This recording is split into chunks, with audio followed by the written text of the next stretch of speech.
Ever felt your heart pound, your palms sweat, all from a simple, harmless email?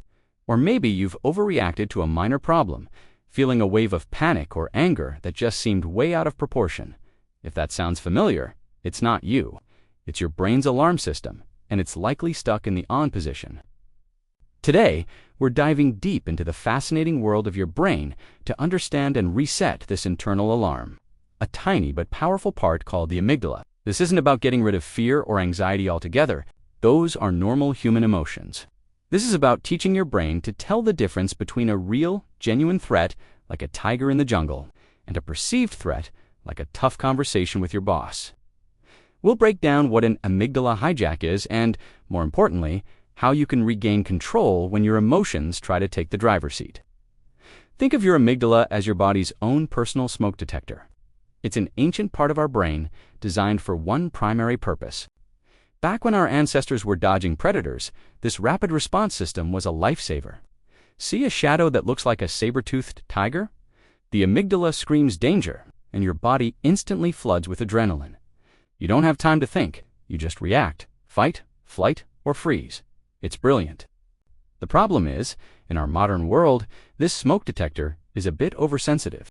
It hasn't quite caught up with the times.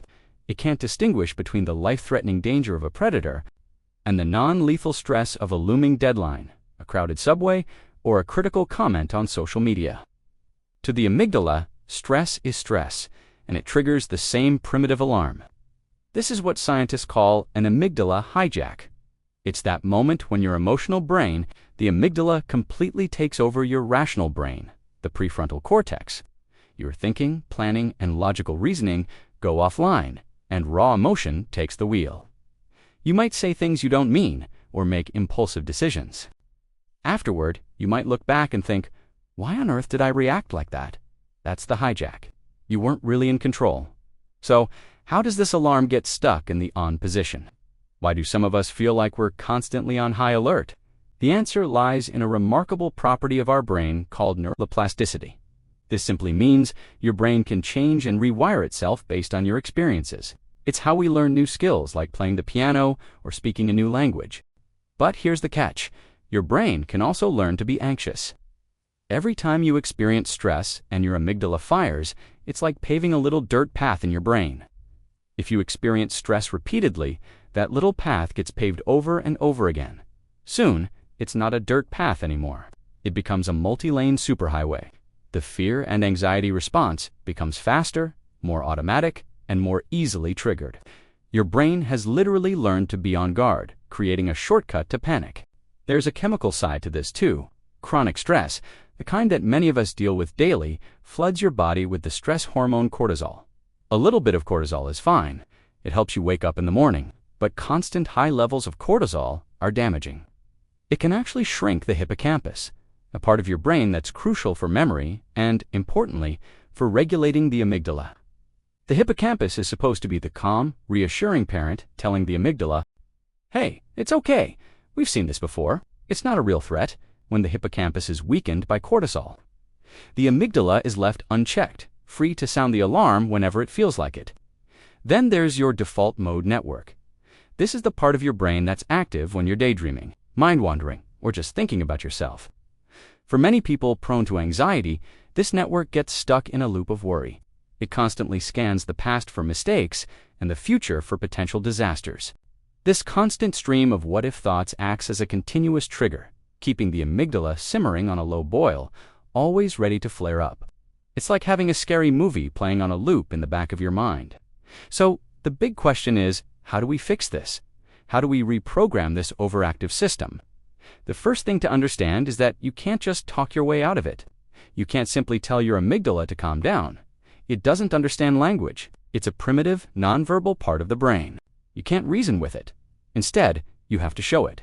You have to send it signals through your body that you are safe. You have to communicate in the language it understands, the language of physical sensation. One of the most powerful and immediate ways to do this is through your breath, specifically slow, deep, diaphragmatic breathing. When you take long, slow exhales, you activate something called the vagus nerve. The vagus nerve is a major nerve that runs from your brain all the way down to your gut. and it's the main highway of your body's relaxation response.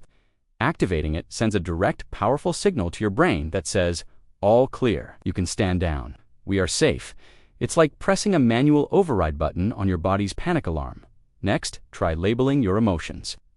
This might sound too simple, but there's solid neuroscience behind it. When you're in the middle of an amygdala hijack, just mentally saying, I am feeling anxious, or this is my anxiety flaring up, can be incredibly effective. This simple act of naming the emotion engages your prefrontal cortex, your rational thinking brain. It brings it back online. By labeling the feeling, you create a little bit of distance from it. You are not the anxiety. You are the person observing the feeling of anxiety. This shifts you from being overwhelmed by the emotion to being aware of it, which is the first step to managing it. This leads us to the long-term solution. Mindfulness practices. It is a practice of paying attention to the present moment, on purpose, without judgment. It trains your brain to observe your thoughts and feelings without getting swept away by them. Imagine you're sitting by a river, and your thoughts are leaves floating by. You can just watch them come and go without having to jump into the river and get carried away by the current. Meditation, yoga, and even just taking a few minutes to focus on the sensations of walking can build this mindfulness muscle. Over time, this practice rewires your brain. It strengthens the prefrontal cortex and weakens the automatic reactive pathways of the amygdala. You're not stopping the thoughts, you're just changing your relationship to them. Let's recap. Your brain's alarm system, the amygdala, is designed for survival but can become overactive in our modern high-stress world. This can lead to an amygdala hijack, where your emotions take over your rational mind. Repeated stress can create neural superhighways for anxiety, making the reaction automatic and faster each time.